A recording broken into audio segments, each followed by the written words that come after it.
Hi guys, today we're going to talk about Meghan Markle and we're going to talk about the fact that people believe that just because they asked her for a date, she should have said yes. This started with Chris Morgan, who went out, according to him, with Meghan. Meghan never said something about that. They stayed for 40 minutes, spoke, she left, she met Harry, got married, and he got mad because a married woman wouldn't respond to his text messages or to his phone calls. That's crazy. Now, there's another person that comes out of the woodwork, right, in America.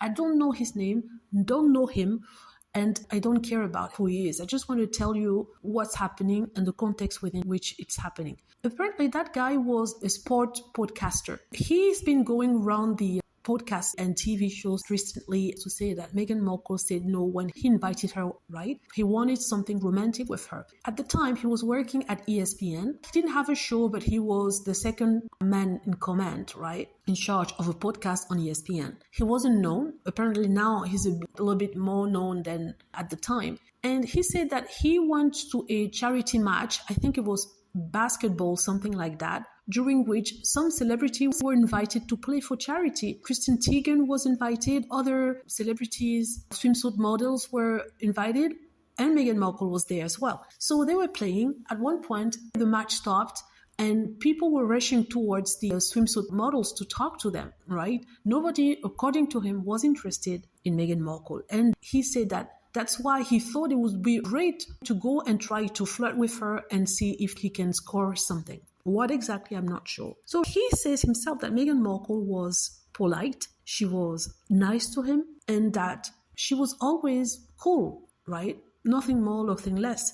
And that after the match, he left. He went on her page, Twitter page, something like that, social media account, and he left a message, a direct message to her, sent a direct message to her to say, hey, I am the guy who played basketball, charity basketball with you, and just want to let you know that I have a podcast on ESPN. I'll be happy if you could come over to promote Suits, or the TV show Meghan Markle was in. And the guy said that he actually offered that in order to ensnare Meghan Markle because he wanted to be romantically linked with her. He was interested in her, right? And he wanted something more than, it's not even friendship. They were not friends. It was like cordial, someone you meet once and that's it. You know, you're nice, you're polite with the person, but for some reason he takes a liking of you and he messaged you. He sent that invitation to Meghan and Meghan replied back saying, hi, I'm afraid I don't know much about sports, so I don't know how we would tie that with Suits. So unfortunately, it might not be a good idea, but thank you for the opportunity. That's what he said, she said. Something simple, polite, and, you know, she didn't know the guy. And she's right. If she goes to promote Suits on a sports podcast and she doesn't know anything about sports, people would be like, why are you here, dumbhead? But she replied nicely, politely, that she wasn't interested because she doesn't know anything about sports. And according to that guy, she was cold. She should have said something nicer. How nice would you want? I mean, this is toxic masculinity. The guy was mad because Meghan wasn't interested in a business opportunity, right? It's just like someone offering a job and you say no to the person that thank you for the opportunity, the job that you offered me. If it wasn't even a job, right? Offered me doesn't match my qualification, but thank you again. And the guy gets mad because he says that you should have been nicer. What's very funny here is that the guy actually didn't want to invite Meghan Markle for business matters, right? He had another agenda. He wanted her to go out with him. He's a creep. Who does that? That's how creep like Epstein ensnared victims to get them to come to his hotel, and then these things happen. He uses his position just to be able to get in touch with someone and get her to date him. And when she politely refused to come to the podcast, the guy gets mad. Well, I say that he gets mad because he still remembers that. And he's doing the rounds of the podcast and TV shows to say that Meghan Markle snubbed him.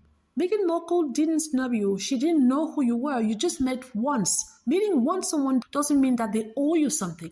You were playing, you spoke for a few minutes, you DM'd her, she replied back nicely to say that she wasn't interested.